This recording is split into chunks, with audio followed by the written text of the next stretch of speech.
Bem-vindo ao divã, uma catarse menos um trauma na sua vida. Eu acho engraçado que eu tava vendo uma menina no Instagram, no Reels do Instagram, que ela falou que mulheres gostam de caras confiantes. E aí eu lembrei da minha experiência direta e pensei, porra, não. Às vezes quando você se demonstra confiante, as pessoas confundem com arrogância. Então não tem jeito certo, né? Mas é interessante. Não, saindo desse assunto, vai, é muito chato. Eu não falei que é interessante esse assunto, é que eu tô em outro. Tem tipo assim, no, na cabala judaica, tem três termos específicos, né? Tipo, é o Tzimtzum, o Sheverat Hakelim e o Tikkun Olam. Basicamente, o Tzimtzum é a contração que Deus, no caso Ein Sof, na cabala, fez para criar o universo. E basicamente esse Sheverat Hakilin é a quebra dos vasos. Ele tentou se espalhar sua luz pelo espaço e com isso ele criou a Sheverat Hakilin, que meio que representa a Sefirot, né? Que é eu não sei explicar direito. É como se fossem os estágios da consciência, a densidade e vibração. Aí, sei lá, tem vários níveis, né? Eu não sei de cor, que eu não decorei, né? Eu sou muito ruim. E o Tikkun é a reparação, é reparar o mundo, Tikkun Olam. No Sufi também tem essa questão do anseio, no hindu tem o Brahma que cria, o Vishnu que conserva e o Shiva que destrói.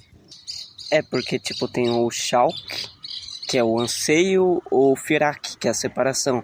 Aí tem a junção, que é o Ash, o Assal, alguma coisa assim, que eu tô lendo, mas eu não sei se eu tô pronunciando corretamente.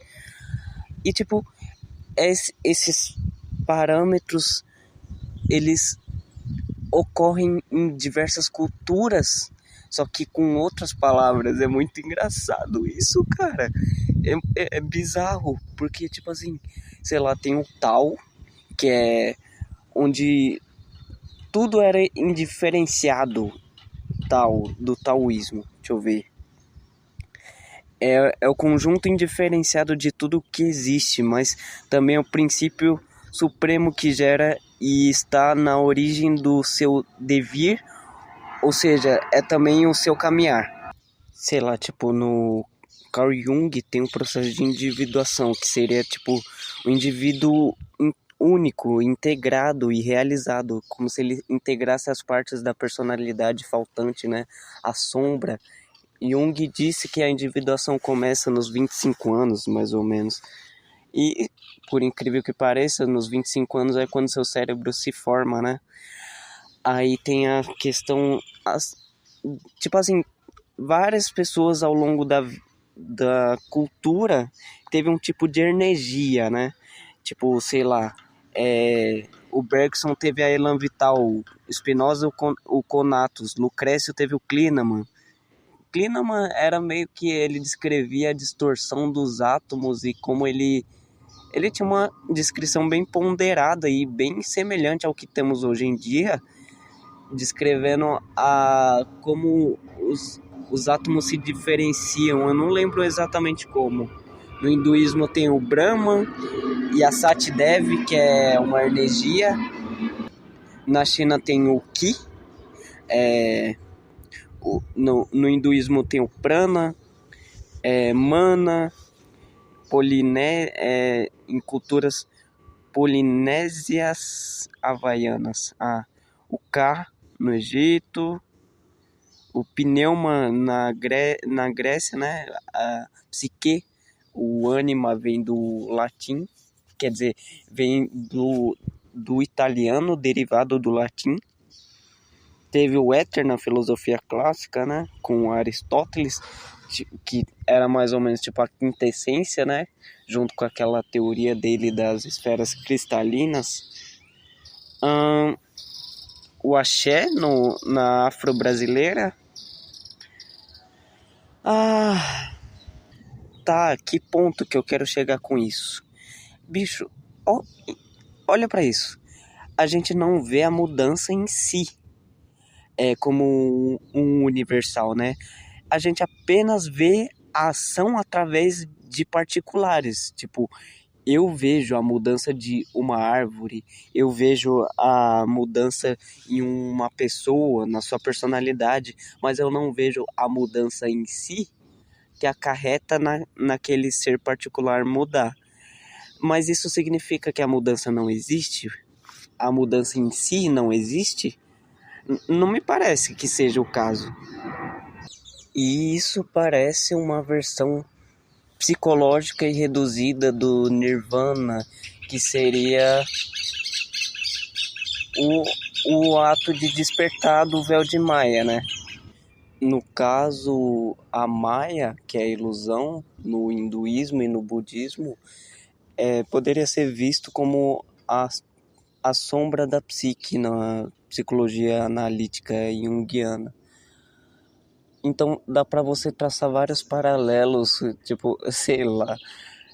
Esses dias eu percebi que aquela frase famosa do Carl Gustav Jung é para que a árvore para que a árvore possa tocar o céu, as suas raízes têm que descer até os infernos. É uma tradução religiosa do que o Nietzsche falou em Assim Falou Zaratustra. Na real, o Jung ele fala assim, ó, qualquer árvore que queira tocar os céus precisa ter raízes tão profundas a ponto de tocar os infernos. Isso no livro Aion, a parte 2, que tem, acho que tem duas partes, né? Ou eles dividiram em dois PDFs, sei lá.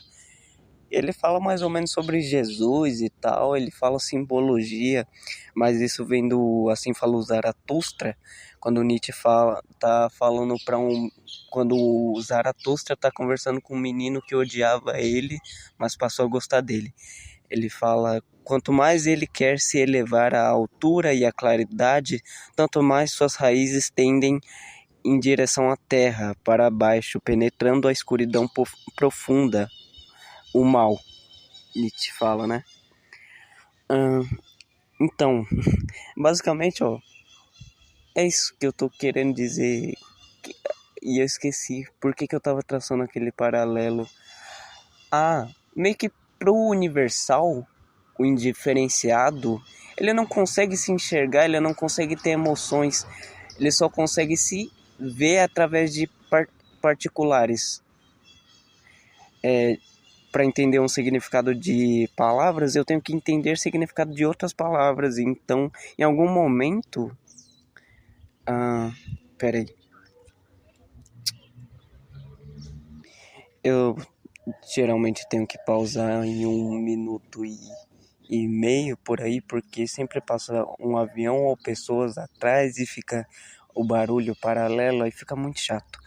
Só que o negócio é, Deus não conseguiria se ver ou se amar, porque ele é indiferenciado, né? Não tem diferença entre ele e ele mesmo.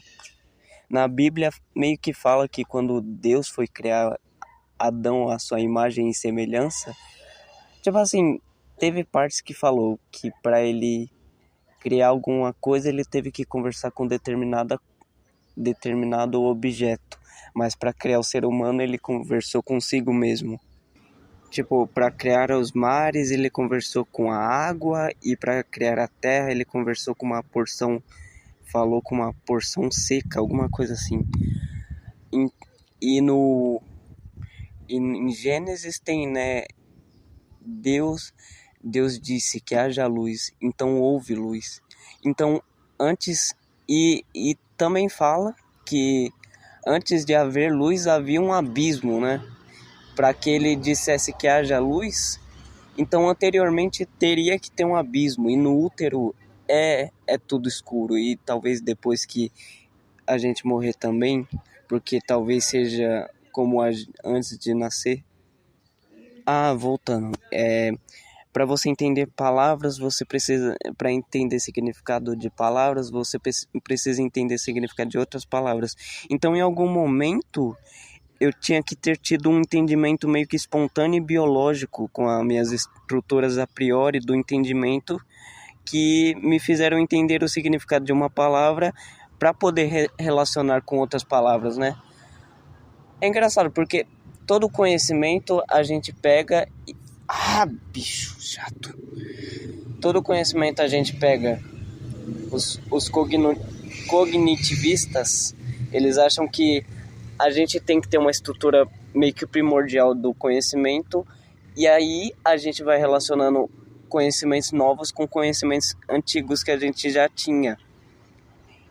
E se você parar pra pensar, né? Tipo, antes de eu nascer, o que eu tinha de entendimento? Eu tive que entender o quê? Eu tive que ser um proto-eu e ter proto-informações comigo, já inata a priori, para eu poder entender o mundo. O meu corpo teve que conversar com ele mesmo, teve que se criar, né? Tipo, imagina, ó, do começo foi o zigoto, foi o esperma, o gameta masculino interagiu com o gameta feminino, o óvulo, e aí foi fertilizando o embrião que começa no zigoto, ele se torna um feto e depois um recém-nascido e depois morto. Mas a sua morte é vida para os outros. Então o eu continua, não em mim, não no eu, mas no outro. Parece que somos receptores, recipientes de uma outra coisa, talvez do universal, que é maior que a soma dos particulares. Porque os particulares são apenas meios que se transfigura através dele, né? Parece que o caos é uma dispersão que conecta tudo na desordem, e a ordem separa e agrupa as coisas. E basicamente isso do significado é uma relação de círculo hermenêutico, mereológico. E à medida que a gente vai vivendo a vida e nos tornamos maiores, a maioridade, como a gente começa a se tornar como os nossos pais, né? Que se tornaram também como os pais deles. Porque parece que o sistema ele afunila a gente numa percepção para parecer uma simetria uniforme, babélica, a Torre de Babel, né? Sei lá, muita coisa. Recentemente eu tive um pensamento epistemológico que fez a minha cabeça doer, mas eu não sei se foi por causa do pensamento necessariamente, mas eu vou descrever ele para vocês. Reflexão não válida sobre conhecer, saber e entender. Eu comecei assim: podemos dizer que sabemos como conhecemos, mas não conhecemos como sabemos? Aí eu tentei elaborar mais, né? Tipo, ficou meio vago. O que é saber e o que é conhecer? As experiências sensoriais não dizem como surge a razão dessas mesmas experiências. E a razão no sentido de separar e entender. E como elas são organizadas pelas próprias experiências.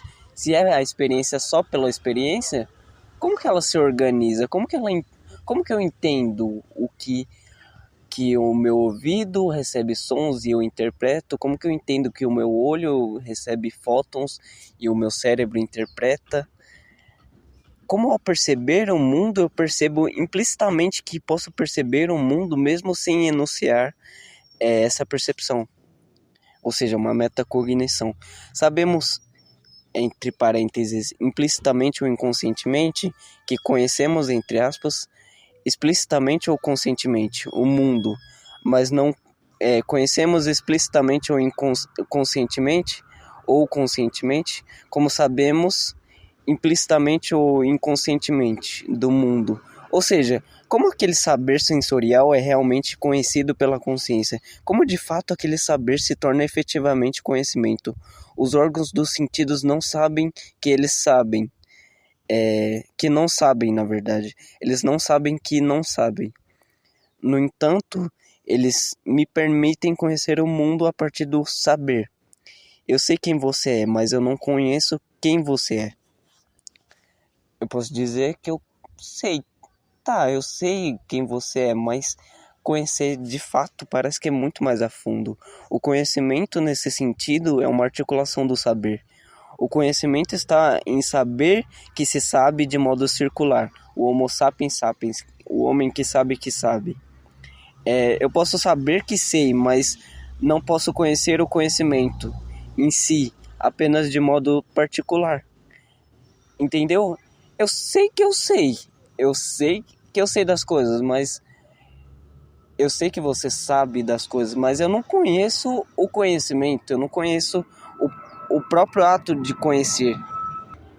E tão pouco sabemos como o conhecimento se torna entendimento. Eu sei que sei, mas não sei como sei o que sei. Posso ver a curva ontológica de um objeto, mas não sei o objeto em si ou todos os seus lados. Entendeu? Eu posso ver um lado de um quadrado, mas eu nunca posso ver todos os ângulos ao mesmo tempo. O saber é um caso particular de conhecer, e o conhecer seria a tentativa de universalização do saber. Saber é possuir informações, conhecer, ter consciência do geral, entender, processo profundo de análise e síntese de relações subjacentes. Posso possuir informações específicas, entre parênteses particulares, e ter consciência dos elementos gerais, entre parênteses universal. Mas a consciência dos elementos gerais, universal, não possui informações específicas, particulares, sem que eles interajam entre si para síntese química/mental, ou seja, as informações específicas dos elementos gerais não fazem a consciência. Ela está num ponto além desses dois tipos de categorias. Ou seja, a consciência está para além das informações específicas e dos elementos gerais. Pega e monta uma teia. Uma teia, ela tem vários pontos que convergem. E seria esses os pontos gerais que formam esses pontos, que as informações específicas formam os elementos gerais. Mas a consciência é um ato, o ato de direcionar a consciência para algo que não é ela mesma. A consciência está num todo maior de realidade que apenas o conjunto de informações isoladas não ganham aquele determinado aspecto apenas pela intuição. A intuição é só você receber o mundo, não a intuição naquele sentido espiritualista, é no sentido kantiano mesmo. Pode ser que outra consciência além da minha observe um tempo posterior ao meu, de modo que não foi as informações específicas do meu tempo e espaço, formando elementos gerais, que definem o processo da consciência, a intencionalidade. Ou seja, vai ter uma consciência à frente do meu tempo, ela vai poder olhar esse tempo de modo digressivo, de uma digressão, distanciado. Mas eu não tenho essa possibilidade. O que junta a minha consciência e a consciência dessa pessoa do futuro é a possibilidade de olhar para fora de si, para o mundo externo. A consciência é o que junta elementos distintos que são pedaços específicos de informação. Mas essas informações em pedaços sozinhos não formam conhecimento geral. Tipo assim, os pontinhos, as informações específicas, se a aranha não pegar e fazer uma reta que conecta esses pontos e convergem ele, não forma elementos gerais. E esses elementos gerais também não formam a consciência, que a consciência ela consegue se projetar fora dessa teia de causalidade. A consciência concede ou permite a articulação do conhecimento geral das informações, mas as informações em si não concedem conhecimento geral para a consciência. O universal da consciência permite a articulação dos particulares, mas o universal do cosmos não permite a articulação dos particulares interagirem todos entre si, porque a minha subjetividade, ela não interage com a outra subjetividade de modo que eu interajo com a realidade de modo bionívoco. Eu estou interagindo com estímulos que eu recebo da realidade, isso cria experiência subjetiva, e eu não tenho necessariamente como expandir isso para fora de mim. Tem um limite, o meu limite é a linguagem. O seu universo é do tamanho da sua linguagem, sei lá.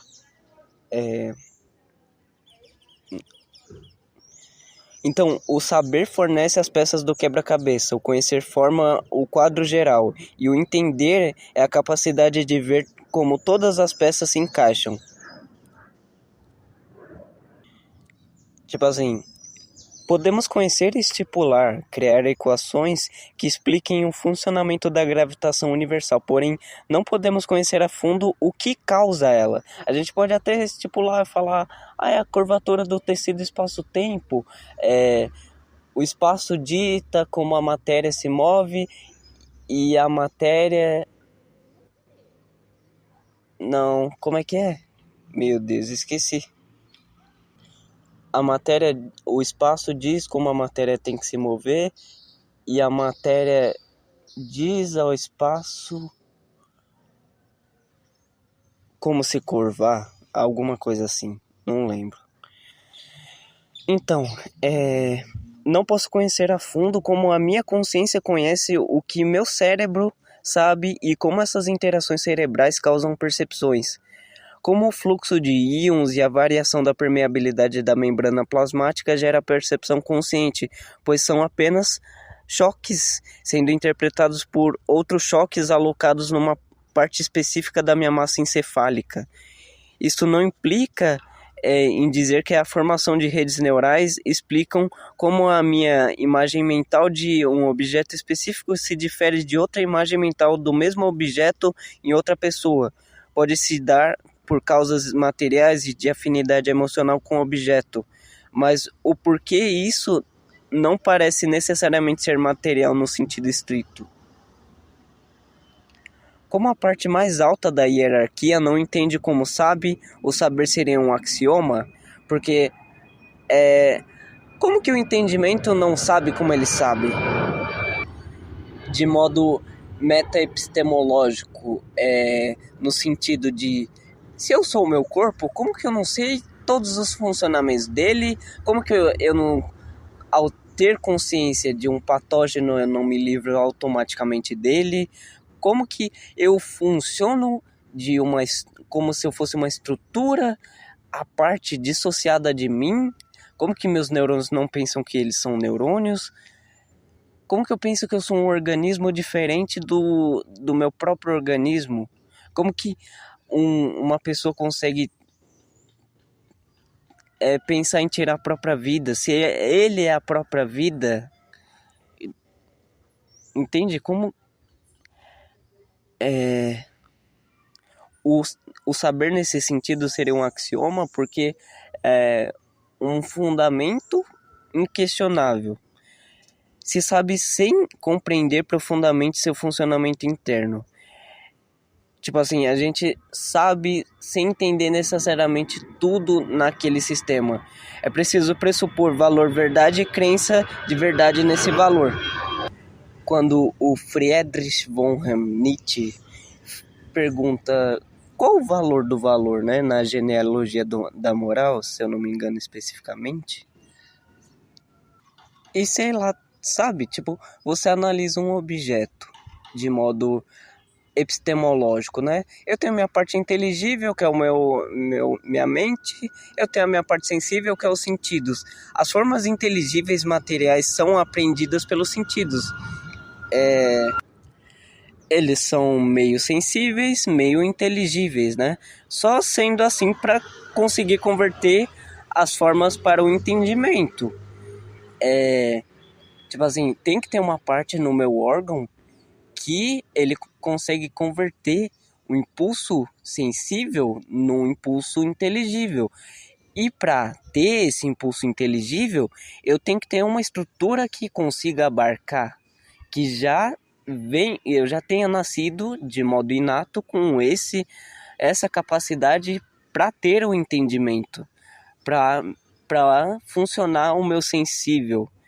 Existe um substrato que é levado ao intelecto para minha compreensão, né? Mas é levado pelos sentidos que trazem a extração do conteúdo bruto, que é transformado em representações mentais compreensíveis, né? A matéria é inteligível e insensível ao mesmo tempo. Os sentidos só levam para a mente o que a sua estrutura já possui, a capacidade inata de apreensão. E, ao mesmo tempo que a matéria ela é inteligível, no sentido de que ela possui um paralelo com a minha mente, eu só sou capaz de traduzir a matéria a parte numênica, a coisa em si, para a minha parte numênica também inteligível, a parte inteligível, a inteligibilidade e cognoscibilidade da matéria também existe, porque tem que fazer uma sintonia, uma ressonância com o meu cérebro e com o externo.